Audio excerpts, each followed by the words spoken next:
stream. Grapes and Roodood here. We apologize again for some of the freezes that we had in game number 2. We think we have everything lined up in a good way to make sure that we're able to deliver our coverage of game 3 to you. And it should be a good one because we're in game 3. I think it's the first game 3 that we've had in the Demacia Cup so far, and that means our first look at 20 bans across the draft for game number 3. Should be fun. Yeah, that's going to be a fun sort of story to follow in and of its own right. So seeing where those priorities now begin to lie, because we've lost a couple really solid marksmen. We've now lost a lot of mages, a lot of assassins. The top lane tank pool is getting firmly whittled away at as well. So maybe we'll get to see Hoyer on something a little bit different as well. Beishwan has had game number 1 was 5 bans targeted at him. Game 2, he had a decent chance at making an effort. So we'll wait and see whether or not anything more comes from this draft style, but it should be certainly exciting to follow. Yeah, and remember, stay tuned after this series because we've got Top Esports versus Invictus Gaming on your way after this one. I mean, that was the highlighted quarterfinal. As soon as the bracket was set, we were expecting that to be a very competitive series. But hey, we got a good series going right here as well between two teams that maybe don't have the same level of expectations. You could argue the LNG, potentially, coming off of that Worlds appearance, still have high hopes. But both of these teams trying to make a bit of a statement with rosters that either have not seen too much success or just haven't been seen in full at all just yet. We talked about Thunder Talk being these big underdogs, but they've put up a pretty decent fight specifically in that first game. Yeah, and I think that if it's one song, that the fact that they took LN and they beat G in the group stage, that's enough to the power that to have going into the next. I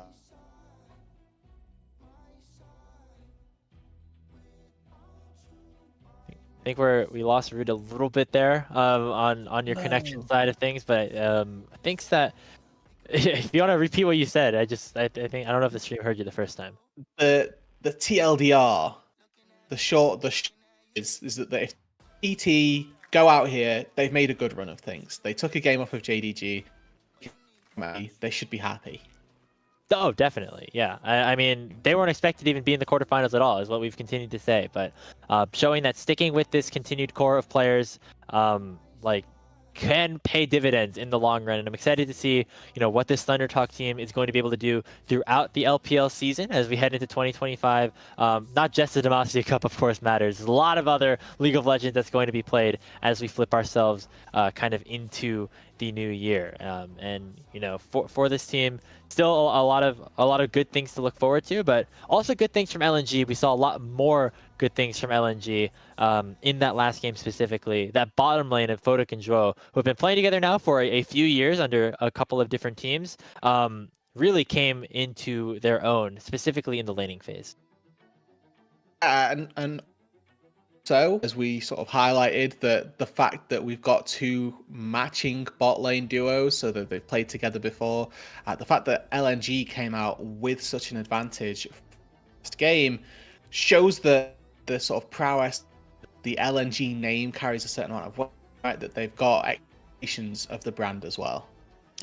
Yeah, I mean, it's all good stuff to continue to look forward to. When you are LNG.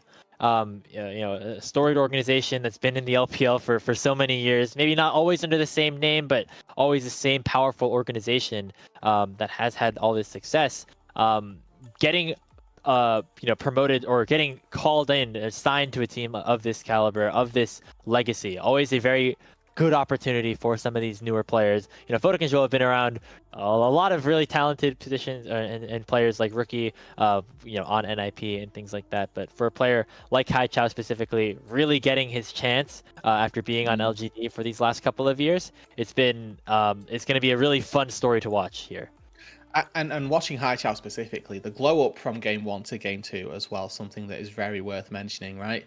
Got a lead early on with a TP play to the bot side and absolutely ran with it, right? Was an absolute menace through those team fights, through the mid game into the what was admittedly a very short late game. Haichao was on top of his game on that Akali, felt much more at home and certainly made the most of the advantages that he got given to himself. So credit to the mid laner here, as we'd mentioned, sort of from his days on LGD, that might have been a mid laner that was a little bit flippy floppy, you know, wins games one week and then is the reason they lose another. So far, we've had almost both of those in game 1 and game 2. So hopefully for game 3, we can see the Haichao that is solo carrying 1v9 in games. And you know, it definitely wasn't all bad from Haichao in game number No. 1. He had himself a lot of good opportunities to make plays. He had a big fight around one of the first Barons as well that ended up doing a ton of damage. But once we got later into that one, some of the finishing touches definitely a little bit more of a struggle. As we head into the draft for game number 3, it looks like TT opting back towards blue side, which is that advantage now because of the 1v1 that was won almost 3 hours ago at this point by Hoya against Zika. So it looks like they prioritized that Vi going towards Beishuan. It was something that he found success with earlier in the group stage, and so going to have another opportunity to make a ton of plays in the early stages. It had been banned away from him as well so far this series, so really good to see that he gets his hands on that first of all. The Skarner and the Sejuani going to be the opted into bans, so they know that they're getting a Vi pick locked up here. They seemingly have thought about it, saying, okay, we'll take Ezreal, I can buffer the cease and desist and make sure that I'm not where the Vi is when that ultimate lands. They've also got the Maokai, so that creates a lot of space. As soon as you see Vi start to channel to go in with the ultimate, you call the Nature's Grasp, you put those roots forward and you root everybody back in place. You create a large separation between the Vi and the rest of the team. However, if TT decide that they're opting full dive all the way in, maybe the Maokai ulti isn't going to be enough. I mean, it seems like it's a very different style of composition from game number 2 from LNG. It was all going in, all gas, no breaks in game 2. Now they're okay with playing a little bit further back. They have the Ezreal, of course, for Photic, as well as that Maokai, which can provide a lot of peel.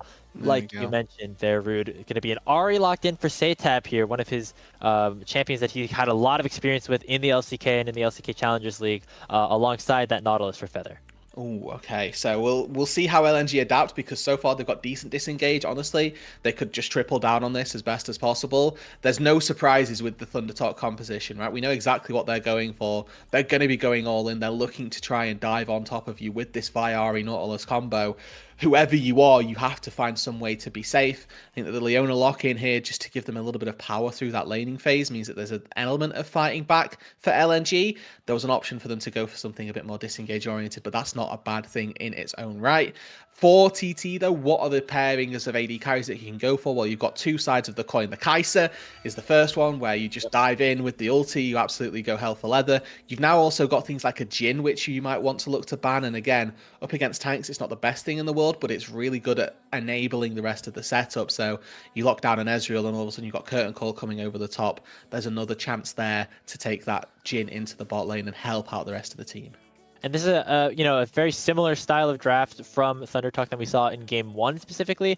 When you look at their jungle support and how they're able to play together around the map. It was the Poppy Renata, it was them kind of working zones, and specifically Beishuan finding these big picks. Beishuan's going to have the opportunity to do that again. This time has a little bit of extra help from Feather on the Nautilus, has that point and click crowd control, can really single out one member, and against somebody like an Ezreal who is very slippery, having that point and click always very, very important. So as we round out this second phase of bans, interesting to see the Ambessa finally taken off the board. It really hasn't been a priority in either of these drafts, and so it's going to go completely unpicked throughout this first series. And the final ban here for TT will be the LeBlanc, one of Haichao's most played. Okay, so a little bit of comfort taken away from Haichao, and then some really thematic champions taken away by LNG. So TT, they're going to have to dip a little bit further into their pool to see if they can get some good dive picks going down. And I think that this Kindred here, if it gets locked in, would be absolutely wonderful. Oh. Gets taken, and I think that that's such a really solid pick versus what you've already seen from a Thunder Talk. It just stops that engage right in its tracks, and it also, for an Ahri who's looking to reset, prevents that immediately, right? The Spirit Rush charges going to be struggling to be found, is the short answer of that. Won't be easy at all for the Ahri to get those resets going. So 1xN now, looking to round out this competition in the bottom lane with the Nautilus, is going to be the Misfortune, actually. Now, we saw Fodic actually played this Misfortune fairly often last year, but not a ton from 1xN, I believe, in the 2024 season. So a pretty surprising pickup here, Rude. What do you think? No, I mean, I like it versus an Ezreal. You can attempt to match range with those double ups through minions, and, you know, when you're looking for an ultimate that's going to do damage on a CC target, hey, you know, my Misfortune fits that brief. The issue that I'm finding right now is that they're going to end up with a lot of missed synergy if these Gragas and Misfortune ultis end up syncing up with one another. Ideally, I love Gragas versus Kindred. It's such a good answer. You knock them all out of the Lamb's Respite with your ulti. The way that the game ends up playing out, typically you're using your Gragas ulti for an engage to try and facilitate some sort of a fight in the first place, and then the Lamb's Respite is used afterwards. But if Hoya can hold on to that, if Hoya can make the transition into that mid game or into those team fights without having to use his cask, it can have a lot of power. Yeah, so with the Taliyah picked up here for High Chow, it means that, you know, officially we have our lane assignments. It's going to be Maokai top lane, actually, for Zika, you know, the player that is known for things like his Jax, like his Camille, like his Renekton, things like that. It's going to be on tank duty this time around against the Gragas in what it's kind of like a 2016 top lane matchup of some sorts up there. Yeah, I mean, it's just one of the best tanks currently, unfortunately, which is, you know, really sad to watch because he just gets healed by everything. And Gragas' cooldowns are relatively short as well, so the Maokai is just going to be sapping you, constantly healing, and then you get, is it Unending Despair is one of these items that is just currently incredibly obnoxious. So things like anti-heal, probably going to need to be on the menu for at least somebody on Thunder Talk at some point. So keeping their eyes on how well they can cut through a Maokai as well is certainly something that they're going to have to try and broach, because looking back, thinking to their roster, Tank Shred, not something that they've got a lot of, right? Misfortune, a champion that really struggles specifically versus tanks. The Ahri doesn't want to be hitting tanks, and then you've got, what, support top lane. So again, the Maokai could very much be Thanos this game, really struggling to go down, but if they keep it behind the curve, maybe they're going to be accelerating the Misfortune to a point where she's so far ahead that maybe you can keep on cutting down the tree. We'll have to wait and see, though. Now, as we get into this game number 3, I'm definitely looking at this jungle matchup, specifically Wei Wei on this Kindred. And something that we talked about, Rude, before we actually went live, is just the thought of Wei Wei's role on this newfound LNG roster and how it could potentially be a little bit different than what we've seen from him in the last couple of years. You know, when you're playing with someone like Scout and Gala all the time, you're allowed to be on Sejuani duty a lot of the time and have that be okay. Looks like they're going to put a little bit more juice into Wei Wei. He's going to be a big carry for LNG in this decisive game of the quarterfinals. No, and I'm absolutely here for it as well. He's done his job so far, playing the more facilitatory roles throughout the first 2 games. Let's give him a little bit of agency in game number 3 to really start to get things going. And again, I want to emphasize that this is now an early game snowball composition for TT. Yes, they've got elements of late game team fight where they can pick off one target, but I'm really concerned because the carries that LNG have drafted are all really solid late game. So Ezreal, Taliyah, and Kindred can all be very solid carries, as we're actually seeing Wei Wei take away the red buff and that is traded by Beishuan. But the Vi and the Ahri, they're going to kill one person. There's then 2 other carries for LNG that they have to try and get through. And on top of that, they have to try and get through Zika, who is going to be this massive immovable front line for LNG. And as we start off this game, we do have a lane swap once again here for game number 3. It looks like this time, though, it was initiated by Thunder Talk if they sent 1xN on the Misfortune up to the top side alongside Hoya. So again, the team that initiates the lane swap always gets the worst end of things in terms of tower plate damage, but if they're the ones that are initiating, it means that they have a matchup in this lane, in one of the side lanes that they don't necessarily enjoy. Looks like Feather and Zika both hit level 2 and then are going to go on a retreat for LNG specifically, going to try to get as many plates off that bot lane as possible before the 5-minute mark. Yeah, so Feather attempts to get level 2 before going back down to this bot side and, trying to catch a little bit of experience. He's here to support the teleport that is going to come through from presumably Hoya from that top side, but LNG, they're already in position, making sure that Feather can't get into this lane, and that if Hoya TP's in, it's a 4 versus 1, at worst a 4 versus 2. And so far, Hoya calls it. He doesn't want to burn the teleport because he knows he's just going to get dove, but here he goes. Now he's done it. 4 versus 2. Yep, and immediately getting hit by the Twisted Advance. Feather did not show, but it does not matter because First Blood will be picked up here by Weiwei and LNG, and they're going to go for the redive as well. Zhuo taking tower damage, but he will survive with less than 100 HP. 2-0 LNG as they execute that bot lane dive perfectly. Yeah, you know, no notes, actually. The fact that they didn't even have to burn summoner spells is a testament to itself. The TP from Hoya, unfortunately, signals his own doom, right? He knows that TPing in there is so, you know, so risky, really. But if he doesn't do it, then he's just sacrificing far too much. And 2 kills already.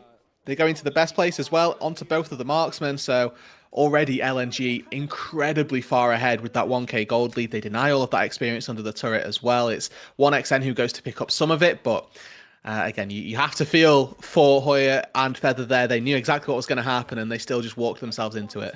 Yeah, it's always one of those situations, like a lost cause fallacy in a way, because you feel like you have to try to save that massive wave that's crashing underneath, and potentially 2 plates down there in the bottom lane, but you end up losing all of that anyway, and you also lose 2 kills. So goes from bad to worse a little bit there for Thunder Talk. And again, it's the team that initiates the dives, Roodood, that ends up on the short end of things. Hey, maybe that means that the ride changes are working a little bit.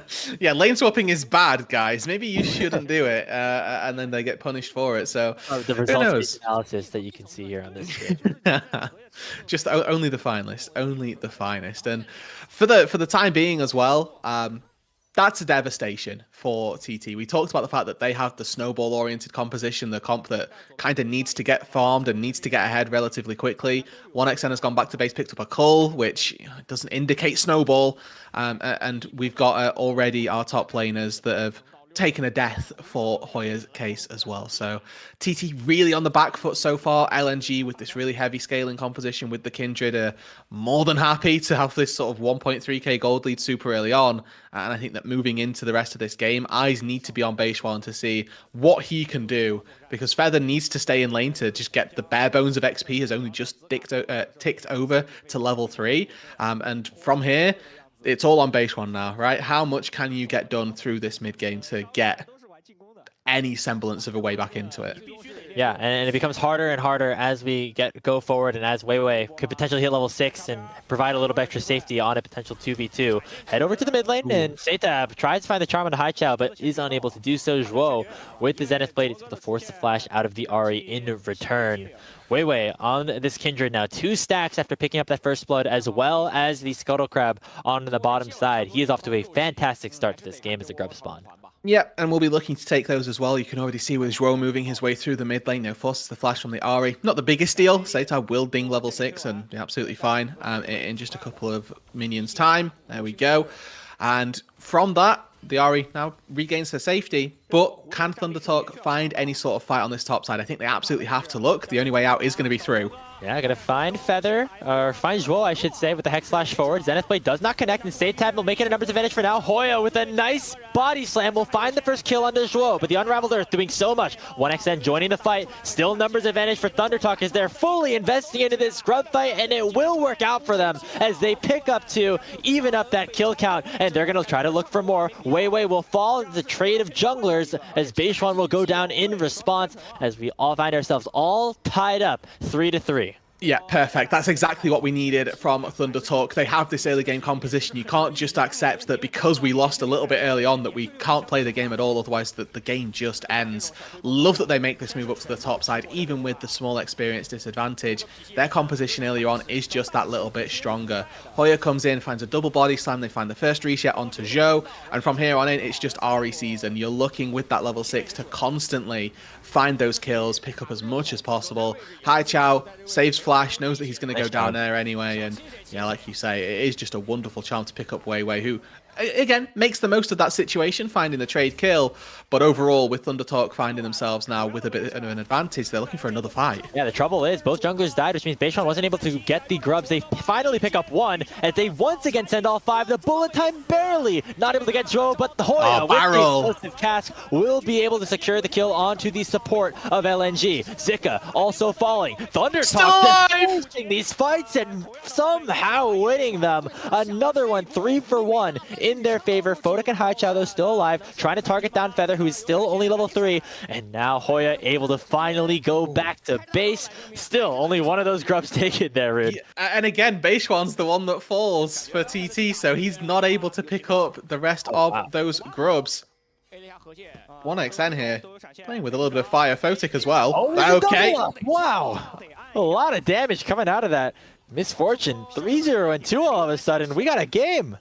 A really small thing there that we got to see from 1xN, so Zhuo goes in again. Okay, we're just non-stop fighting. It seems like these grubs just attract these LPL players to force them to go at each other. Level 6 unlocked for Beishuan. Landing that season is just on a Weiwei. Doesn't have the ultimate himself. Hoya doesn't have the cask this time, so Weiwei will be able to escape. And finally, ThunderTalk will get all 3 grubs and also like 7 kills in the extended 3-minute fight. I mean, what even is bot lane, right? Like, I don't think anybody's been there for the last 3 minutes. And in fairness, that's actually benefiting LNG right now because there's a huge wave down on that bot side that Photic's going to look to be able to go and collect. But I'm sure they would have much rather had 3 grubs and a 3-0 misfortune. And ThunderTalk here, they make the most of what is a really solid early game composition. This is the second time around, I believe, that we get to see them going in.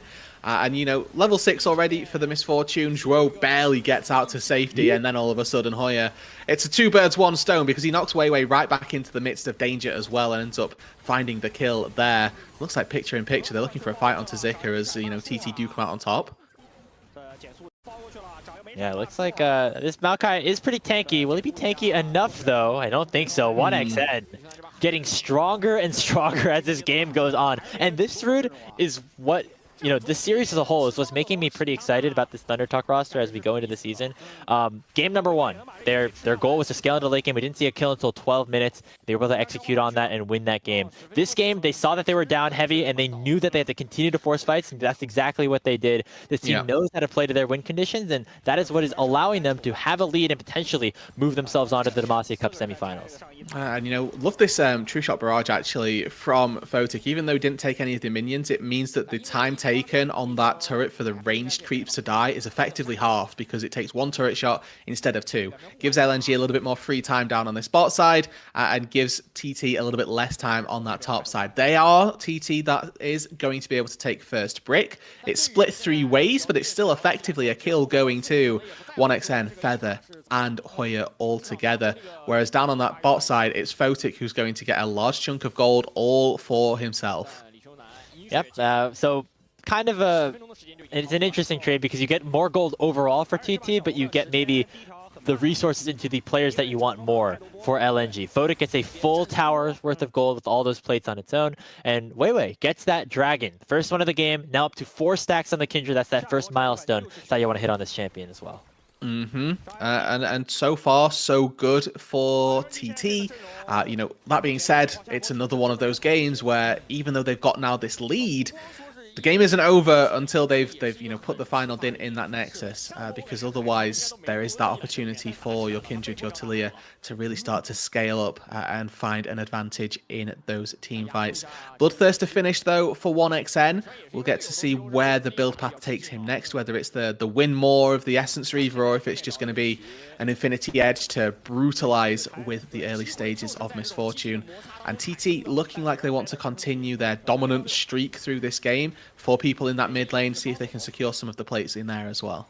Yeah, 1xN and Feather have basically been living in the mid lane ever since that last Grubs fight. Speaking of second spawn in about a minute, they have to make sure that they do it quicker than they did the first go around, or else that Rift Child is going to spawn right on top of it. But for ThunderTalk, definitely going to be a priority for them. You see Beishuan taking that top side Scuttle Crab, and 1xN and Feather now with a massive, honestly, I was going to say a massive lead, but it's actually not that large, only about 400, as Photic was able to get a ton of gold back both in the CS department as well as that entire bot lane tower. Yeah, and you know, with Photic, only being 400 gold behind, it's really a testament to how powerful turrets, minions, all actually end up being, because he caught a massive wave off the back of the Grubs shenanigans that happened, and as you mentioned, got a lot of turret plates and an entire solo turret last plate in gold to himself. So feels quite comfortable in this game so far, has that finished Infinity Edge, is at parity with the Misfortune. And if you want to think about it this way, Grapes, the effective advantage that 1xN has in the gold has purchased him the cull. So that 400 gold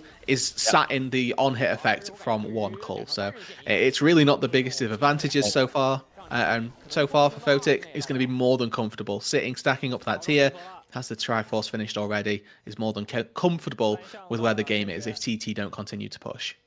We have our grubs spawned, and right now it's going to be 1xN trying to get some more priority here in the mid lane, using the Make It Rain to force Photic back just a little bit. Beishwan on that top side again, but here comes that Solar Flare. It's going to get cleansed away from, but a nice cast comes through from Hoya. It locks down Zhuo, forces the Lamb's Respite out from Weiwei. That's a big cooldown, and that's going to force LNG to play away from these grubs. It's going to be all Thunder Talk there on the top side. And you can just see from the way that TT position, they're shielding Beishwan when they're moving out of mid lane. It's the path just discreetly up to the top side that all of a sudden indicates that LNG need to walk down to that bot side to be safe. And it means that the grubs on this top side are completely free reign for Beishwan to take. And again, for a composition that needs to snowball, this is exactly what Thunder Talk want. Find yourself 6 grubs, put yourself in a position to be able to take those turrets that little bit easier. And, you know, there's only 10 seconds before plates go down, so you're not going to be able to get that much gold from them. But it is going to mean that the overall objective of taking down the turrets does become easier for the TT side. So another instance of all 6 grubs going to one team. This time Thunder Talk, of course, picking them all up. And right as soon as they despawn, the Rift Herald available for them to take as well. So additional snowballing here for TT. Again, what their composition needs to do, play around these picks, use Beishwan kind of as that main initiator and the tool to get them ahead. You notice right now, Rude, Beishwan is the only player on his team that does not have a goal advantage against their respective opponent, but that's because he's been doing so much to set up the rest of his squad. Yeah, it's because Beishwan has lived in the Rift Herald pit and just sort of took up residency there. Exactly. So camp's not necessary as long as you are able to win fights and get your carries ahead. As they pick up the Rift Herald there, actually, you know, going to be in his hands, as we'll see where he decides to deploy that, either mid or bot lane tier 1. Still available for the taking as Thunder Talk opening up about a 2,500 gold lead here in this one, Rude. It's not the same lead that I think we saw from LNG in their game 2. But it's still a pretty good situation for them to be in. Yeah, and I think that overall they'll be happy with this position. The question becomes, they don't want to be content with this. They need to continue to push the pace of the game forward and make sure that they can start finding their way towards a victory, because so far it looks good. But again, as this game gets later, Zika becomes tankier and tankier. This Maokai, whilst has only built health and magic or health and lucidity boots so far, at some point we'll start picking up some actual really dangerous statistics. That means the MF can't actually get through him necessarily as quickly. Yeah, and I think right now, if you are LNG, you're kind of making sure Weiwei is able to continue to be in a good position. Haichao actually absorbing a ton of experience, now sitting at level 12 compared to Zika and Weiwei both at level 9. So that is where a lot of the experience has been allocated, not necessarily the gold, as still Satab has that lead, but yeah, still going to be focusing on that Kindred. Again, Weiwei on this new look, doesn't see a ton of him on carries in 2023 or 2024, but now trying to take firm control of that as he's going to pick up his second dragon of this game. So the quiet before the storm almost here. This is the same sort of trend that we'd seen from game number 1, where we had you know, this relatively quiet early stage, right? Granted, there wasn't as much fighting around the grubs in game number 1 as we got to see this game, but we've got this trade. We've got 2 Drakes for 6 grubs. It's happened in every game so far. See that? And now the third dragon tends to be when we get that explosion, that one team starting to take an advantage, or both of these teams just absolutely bare knuckle brawling and kind of trading out evenly. I'm just very intrigued at the 2 blue-pink wards straight in the mid lane. I don't know how that necessarily happened. Maybe we'll be able to answer that in a little bit, as Zico did go in, but yeah, little bit of mismanagement of resources there as the Rift Herald gets spawned down in the mid lane. Tier 1 turret, a little bit healthy still, as it should be able to survive, as those pink wards definitely doing a little bit of gaining vision there for TT as the Nature's Grass comes out alongside the Solar Flare, forces the cleanse. Already at 1xN, but a big bullet time from the Misfortune will make sure that it's already 3 kills in favor of TT. Hoya finds the body slam, forces Haichao to flash away, and they're still looking for more, but a nice seismic shove allows for Haichao to get one back. Satab lands the charm, and the flash forward from 1xN will take down the Talia. Hoya just pins under the tier 2, but it's fine. Thunder Talk win the fight. Yeah, they get the tier 1 as well. They get 4 for 2 in the end there, which is exactly what they're after. Well, it's not exactly what they're after. They preferred 4 for 0. But it's a winning position for them, and it's a continuation of that snowball rolling in their favour. 1xN, aggressive with the flash. Satab, with the very max range of the charm flash, catches Hai Chao, seals his fate. And just barely Thundertalk able to find those couple of kills on the back. Hey, And it's they these... noticed it too. They noticed it too, Grapes. The cleanse comes out. It's really nicely timed from 1x, and he gets away from the seismic shove. And notice that there is no Kindred ulti used in this fight. The CC comes down. It's layered well enough so that there's no chance for the Lamb's Respite to come through. And then LNG, they do find a couple of picks on the backside of this, it's worth mentioning. But Satab, again, literally the max range possible. And 1xN does what he needs to, decides, yeah, I'll go for that. As Hoya, again, catches one Mystic shot too many. Photic did weave one in there so that he would have been taken down. If he eased forward, tanks 2 turret shots, he probably would have gotten away, but the extra Mystic shot is enough to take him out. As Satab finds the tier 1 turret as well down on the bot side. So again, a progression for TT. They find a lot of kills and turn it into turrets as well. And that's it, Tab. Gonna try to get away from here as 3 members of LNG come down there towards the bottom lane, but as you say, Rude, another wand fight for Thundertalk as they continue to extend that goal advantage. 1xN, man, on this misfortune. 7-0-3. He already won player of the game in game number 1. I have a good feeling that if this game continues the way that it does, he could be looking at back-to-back. Yeah, he's putting up a name for himself for that this time round. And moving through the remainder of this sort of early or pre-20-minute marker, TT did a really good job at securing all of the outer turrets. Right, they heralded into the mid lane, found a really solid fight off of what was over-aggression from LNG, and then moved down into that bot side as well. Take out that turret also. So we reached this 20-minute marker. Now, Baron damage for a misfortune, typically not the highest. Definitely a champion that can struggle with it. But still a possibility for them when they've got a Vi, a Gragas as well. If they do find a couple of picks, it's not going to be the slowest objective that we've ever seen. It's not Jhin, for example, that's trying to take it out. Would like to see TT try and break open some of those top side turrets, or even just try and invade for some camps. A bit akin to what we saw from LNG in game number 2, right? When they had a lead, they were choking out the enemy by going into their top side, their bot side, denying all the camps possible. Whereas you can see Wei actually still more than comfortable to farm, actually ahead in farm over Beishuan as well. So that's the next port of call for TT. They've just all taken their resets. Let's look at them move out onto the map and find their way into the ascendancy more than they already are.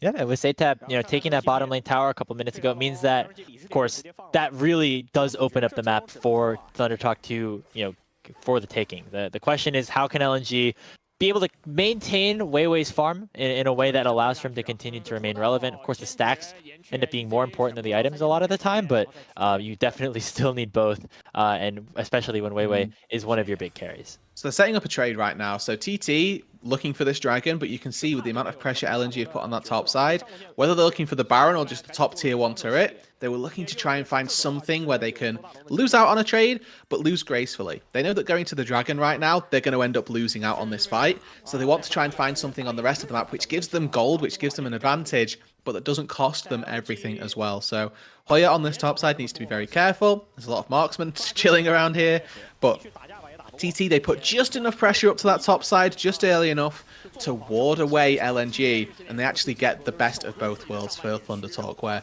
they get this dragon and they don't lose their tier 1 turret. Yeah, this dragon obviously huge because it means that you don't have to potentially worry about a soul on the scaling, Kindred Ezreal team, as well as the Maokai, obviously. So definitely a big win there for TT as they are able to maintain their lead at the very least, Rude. But you remember for game number 2 when LNG had a lead of this magnitude at about the 15-minute mark, they were able to take a little bit firmer control, I should say, over the game. They were able to end it rather quickly. Baron already in their hands at that point. So what is Thundertalk doing differently that LNG was able to do so well? I guess we don't really know exactly because we maybe missed a couple of minutes of that because of some of the delays that we had. But what's the next step here for TT? Yeah, so that they've taken the Drake now. Now it becomes, again, just about denying those jungle camps, trying to find some Focus on either top side or bot side. Typically trying to spread yourself across 3 lanes can be quite tricky if you're really trying to find an advantage. That's why you tend to leave your Gragas, it will be in this instance, to sort of fend for himself. But you want to set up a lot of vision on this top side of the map. Make sure that you're working your way to steal away the Krugs, the Raptors, and Red Buff when they start to come through. And that you can push in these waves, hopefully in tandem, move into that top side to take those camps away. And if you find the opportunity, you can also look to try and work your way onto that tier 2 turret as well. It seems, though, that TT just going to be a little bit more cautious about it and are looking for a potential pick onto Haichao. They decided that that's not particularly an option and instead move their way back up to this top side. With no Drake spawning for 3 minutes 30, it means that this top side is the only real point of contest for either of these teams. Yeah, and so Thundertalk a little bit scared, I think, to start up this Baron. I think you rightfully should be, especially because, you know, still have some pretty strong champions like Weiwei here on the Kindred. Beishuan did have to flash away as Joe did allow for Weiwei to get control over that Rift Scuttler on the top side. But right now, Thundertalk should be in a pretty good position to go for fights. They right now have 1xN at 3 completed items compared to Photox just finishing up his second and looking to start the components of another. So I mean, right now they're trying. I think right now the goal should be mid prio with 1xN on this Misfortune, take down this tier 2. That's what they're seemingly focusing on right now. Yeah, and they are going to be able to get themselves that tier 2 turret. And the thing that they have to always try and encounter for or factor in is who are they going to focus, right? It's all about this management of who is the most important target to take down. And if you've got a lot of CC, it's always going to be Kindred, because if you can deny the Lamb's Respite, that gives you all the power that you're looking for to prevent the LNG composition from doing what it wants to do. If you try and focus the Talia, you try and focus the Ezreal, and the Kindred gets over there, finds a ulti down, all of that effort, all of that work is effectively null and void. So you have to focus the Kindred in pretty much all of these situations to make sure that that Lamb's Respite doesn't go down. And then if it does, that's a whole other panicking situation that you've got to try and plan for. Yeah, especially around those neutral objectives. It always gets a little wonky, especially if the Baron is pretty low when that Kindred ulti comes out. We'll say, though, Thundertalk have set themselves up nicely for a potential team fight. They now have, you know, 2 completed items on Hoya, that extra Fimbulwinter to provide a little bit of extra shielding and things like that. And most importantly, 1xN with a Mortal Reminder, as we saw on the bottom graphic that the LPL broadcast put up, being able to exert that multifaceted Grievous Wounds onto everybody, as well as providing a little bit of extra armor shred. And I will say as well, whilst we're seeing this posturing, this is the exact type of game that we need to see Haichao start to perform in, right? We had game number 1 where it was a little bit left by the wayside on the Azir. Game number 2 where he was absolutely dominant on the Akali. This is a happy middle ground where he's got the tools to be a very present threat in these team fights. Just needs to be a little bit more careful about that positioning and how he approaches these team fights. A player that we've already highlighted as has got his coin flippy nature, right? Will win games, will lose games for an LGD roster, which is sort of rebuilt around other players. But now coming into this LNG roster, bigger named organization, can this mid laner step into that role, which has, you know, got some very big shoes to try and fill? Yeah, I mean, almost one of the biggest that exists in the space of LPL is Scout, of course, in the mid lane. It's been around for so long, and now Haichao going to try to fill the void that was left by him on LNG, the team that made it to the World's Quarterfinals just a couple of months ago with Zika and Weiwei. Baron was started up for a second here by TT. A lot of posturing, a lot of almost NA ramming, as I want to say potentially. Oh, there we go. The jungle as we finally find a hook and finally find a fight. Lamb's Respite keeps Joe alive for now as a big ultimate comes in onto the backline. First kill goes towards Thundertalk, and Satab still very strong. Looking for another potential flank. Finds the Spirit Rush, but not the Charm, as Zika now goes in and tries to chase him down. Charm lands only onto the Maokai as TT will retreat, having taken down 1. Okay, and that's a good timer for this. They're going to be able to try and find the Dragon off the back of it, but if they got a little bit more, they would have been able to find that Baron. They focused a lot onto Haichao, who is able to flash out to safety and stay alive. You got to see the power of that Lamb's Respite as well. But so much time, and yes, Shuo goes down, but if that hadn't have been the case and the Kindred ulti hadn't been used to keep the Leona alive for so long, that could have been a, you know, much worse type of situation, as Satab just barely able to dodge out on that seismic shove. way up on this top side, they should be able to take the tier 1 turret as a trade. Yeah. But again, overall, just so close really in these fights, Grapes. Yeah, but close fights are good signs for LNG at this stage in the game. They're doing their best, doing their darndest to stall this out, play for that power, play for the power that Ezreal and Kindred have in the late game. Continue to get Zika tankier and tankier to make sure that he is unable to go down, and once he's able to start continuing to heal and keep himself alive. So the fact that this game has not gotten blown out of proportion for TT yet is a very good sign for LNG. It was something that TT were unable to do in game 2. Yeah, absolutely, right? It's something that they failed on, and now going to get a bit of a lesson into potentially how they could have improved, as they are still looking for fights, it's worth mentioning, right? Feather flashing over that wall, looking for an engage, even though it's only on Tejwo. It's the type of aggression that they're looking for. It's the we need to fight type of mentality, which we actually saw them exhibit around the first set of Grubs. They'd had a really shaky early start with a botched or with a great dive from LNG, but since then have been all gas and not particularly so much on the brakes, as Feather just rightly dodging away there from the Talia. And we already highlighted Haichao. It's worth mentioning Satab as well coming into this roster. You know, the only real change that TT made actually into this offseason, being called up from LCK Challengers in a direct trade, direct swap with the RX, is making sure that this step from tier 1, or from tier 2 rather, to tier 1 it's a big one. And now you're up against, again, Haichao, who's a little bit of a lesser name from the LPL, but certainly having played at that tier 1 is going to be a lot more experienced, a lot more touted in this type of situation than you are. And Satab so far, 2-0-7 on the Ahri, doing a very good job. Yeah, both mid laners definitely trying to make a name for themselves here. We'll see if any of them can do so as the Baron has been started up. 1xN very, very strong, allowing for this Baron to burn, but Hoya might be caught out just a little bit as the Unraveled Earth does a ton of damage. Bullet time comes out, they're going to try to just burst down the Baron Nashor, and they do, with Beishan locking down the smite. Satab looking around for a potential pick. Has a Spirit Rush to try to escape if he ends up getting caught out, but will not, as that is a just very clean Baron picked up for Thunder Talk. Yeah, and the Misfortune ulti there, maybe a little bit of zoning, but Weiwei doesn't want to walk head first into the bullet time to try and get in to steal that. Really solid use of resources from Thunder Talk. I was a little bit concerned that Hoya using the cask early on wouldn't be able to use it in a fight that ensued afterwards, but TT just decided, hey, if we don't fight, we're absolutely fine. We can wait for the cooldown and make the most of it a little bit later on. Eyes now setting towards that bot side for the tier 2 turret. And it's going to take a while because that wave is kind of evened up, but 1xN going to do his best to try to soften up Photic and Zhou underneath the tier 2 before the wave does end up getting there. That Misfortune just so threatening, has picked up his 4th item, the Infinity Edge. I don't think that LNG are going to look for this, but there's a really deep pink ward sat in the lane currently of Thunder Talk, which if Zika or Haichao wanted to, they could teleport to. I don't think LNG are in a desperate enough position to need to go for that just yet, but it's worth mentioning that it's still there. And if there's another siege that comes through a little bit later on down on the spot side, there is an angle for this Maokai to get into this fight. Oh, Charm lands on a Photic, but a nice Arcane Shift away to make sure that no follow-up can be had. Instead, the tier 2 taking a beating right now as Photic once again has to shift out to make sure he does not die. If he goes down, this game could very much be over very, very quickly, as all of a sudden Zika might have found a pick here on to Beishwan. They're going to try to 100-0 him, and they do. Photic getting the kill, and that's going to stall out this Baron push. Yeah, that's going to stop it in its tracks. Nothing more for TT to grab. A great pickup from Zika there. Just spots the Vi a little bit too close for comfort, and Twisted Advance is going to follow you no matter where you go. Great timing as well from Zhuo, it's worth saying.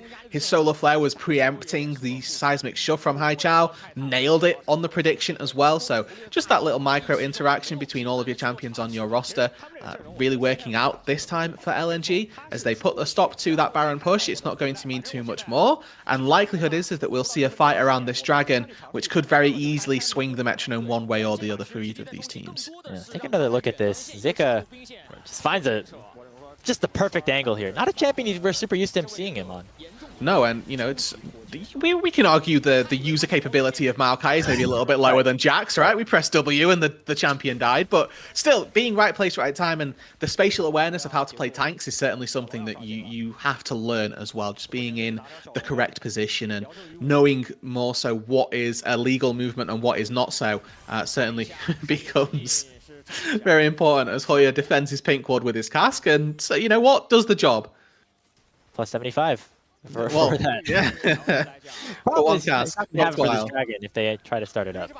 That's also true, but I think that TT should still be in as good a position so that LNG shouldn't want to try and fight this. If they want to contest, it should be on Soul. Shouldn't really be for Soul Point because they've not done enough to get themselves back into the game yet. Yeah, another interesting thing, as you know, it looks like Beishwan and 1xN are going to pick up this dragon relatively uncontested. As now we see Satab and Feather actually a little bit forward here. Charm lands onto the Talia. I think Satab should be able to escape. Has all 3 procs of the Spirit Rush. The thing I wanted to mention, you know, we talked about how quickly Weiwei was able to snowball the start of this game, get those 4 stacks rather quick. Now that we're 33 minutes in, Weiwei's only gotten 1 extra one since that upgrade. He's only sitting at 5. We're all of a sudden at a point where this Kindred is not necessarily at the point where we want it to be. No, certainly not necessarily behind the curve, but not as accelerated as it once was. As soon as that 3rd item gets finished off, maybe we can see the Kindred start to have some real impact, but we've got this sort of weird build in where you've got a couple of Sheen procs, you've got a little bit of lethality from the Collector, now we're opting into a Lord Dom's item just because we need Tank Shred. When you see, you know, just a couple of anti-healing champions that are also going to be or a couple of healing champions that are going to benefit from having Grievous Wounds applied to them. So a bit of a hybrid for the Kindred, but all damage items that are all going to do good work when they get to really start to pump out damage. Yeah, and so now, with that dragon gone, more focus once again around that Baron pit. It continues to be this top side jungle of the red team that continues to be this, you know, just bastion of combat. Whether it was last game here when LNG were the ones forcing the initiative, or here in game 3 with TT.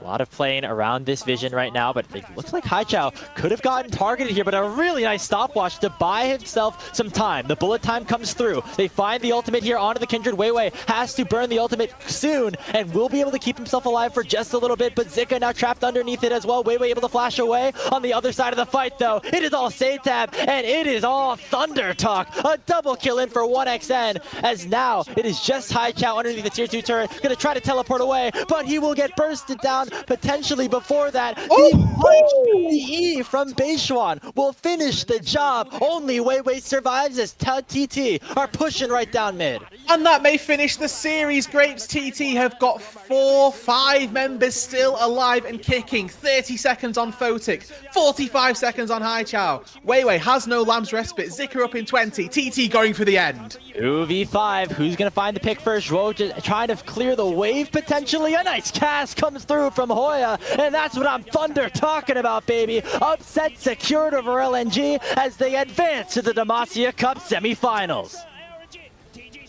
Another upset for Thunder Talk. They find themselves taking down JDG now. They've taken yet another scalp in LNG and on their way into the semi-finals. What a performance from the underdogs. Again, after that game 2 as well, where it looked like that could have really been a demoralizing loss. They got absolutely destroyed and slammed rolled even through game number 2. But into game 3, mentals reset. They move right back out into a very solid opening. And even after the level 1 dive goes awfully as well, right? They got 2 kills given over to LNG to begin with, a snowball starting going their way. They reset themselves, knew what their win condition was, and made their way out into a victory. I mean, I'm just so excited to see that gold graph, because I think it was pretty much LNG in really secure control at the start of that game, and Thunder Talk knew it. They were like, man, we get outscaled. We are going to lose if we just keep letting these things continue to happen after that really horrible dive at the start of the game on the bottom side. And they decided, all right, screw it. We're going to send all 5 members to these grubs. We're going to try to get as many kills as possible. And that ended up being all it took to get that snowball rolling.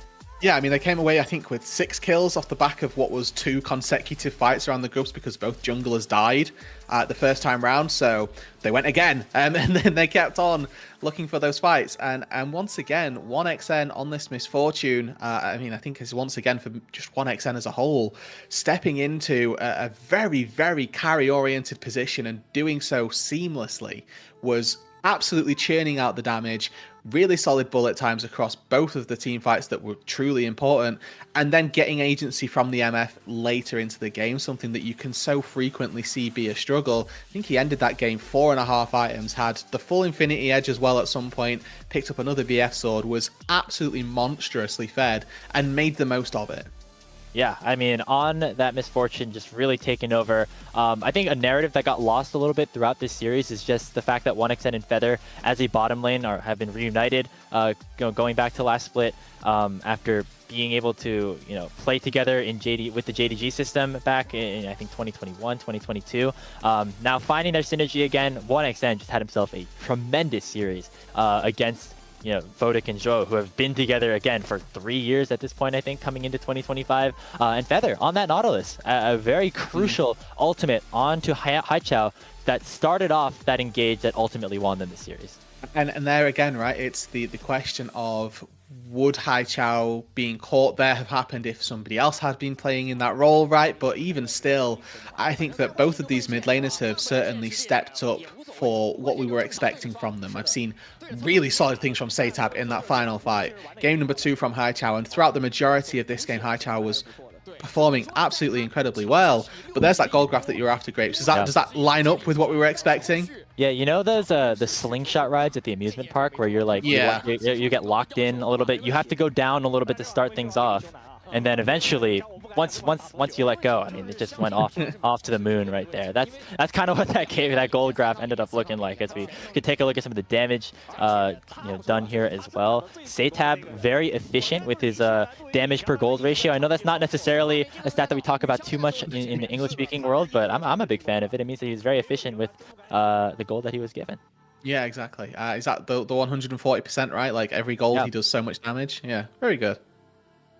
So I think overall, very excited about what this Thunder Talk roster can look like. Obviously, we're very early in the season. We're so early into the season that the season hasn't even started yet. But here in the Demacia Cup, seeing a team like TT take down both JDG and LNG to make their way into the Demacia Cup semifinals is just so exciting. And, obviously, this LNG team is not the same one that went to Worlds in 2024. They have a couple of new players that we'll see how they end up gelling together. This was their first series as a squad. But you have to be really excited if you're a TT fan.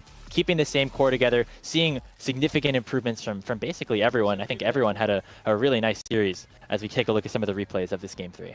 And I think that the question for this Thunder Talk roster becomes, are they actually underdogs or are they just a solid roster, right? Like, is this composition of players going to be able to do enough to actually challenge these LPL teams when we get into the regular season? And, we won't be able to answer that question. That's something that they're going to have to do so when they move into the regular season of LPL first off. So we'll be waiting to see if they can continue this train. Obviously, they've got semis in a couple of days' time up against it doesn't matter who wins tomorrow, but not tomorrow, next game, they've got a difficult task ahead of them again.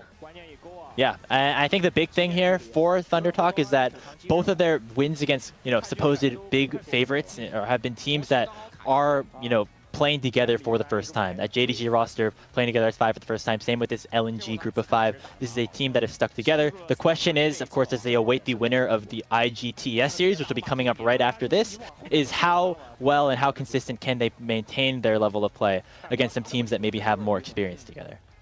Yeah, absolutely. I mean, it's always good to see the open-ended questions like that, right? Like how well, and give some expectations or at least some questions to be answered for both TT and for LNG as well, because obviously LNG, they're not going to be happy with this result either, right? They get knocked out their first time out as 5 against a team of Thunder Talk who you would anticipate with just the one roster change haven't been super massively upgraded, but maybe that is the case.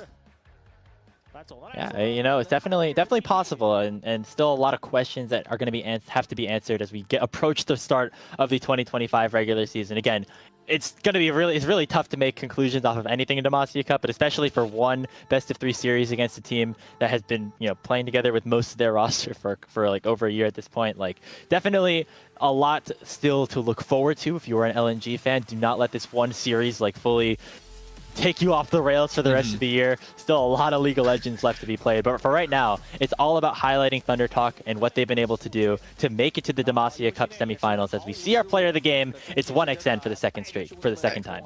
Yeah, I mean, no surprises, to be honest. Game 1, we could have argued Beishwan. Game number 3, nobody's arguing that 1xN is the deserved victor of the POG, right? Played absolutely tremendously, got the lead, never let it go, didn't die a single time, is constantly out on the map. Like, just everything that you need from your AD carry is met. Absolutely. So once again, congratulations to Thunder Talk 1xN. Certainly a player to look forward to if you are an LPL fan going into 2025. But that's going to do it for our coverage of this series. Roodood pleasure. As always, we're going to take a short break and step away before we've got our ultimate heavyweight matchup. It's Top Esports versus Invictus Gaming after this.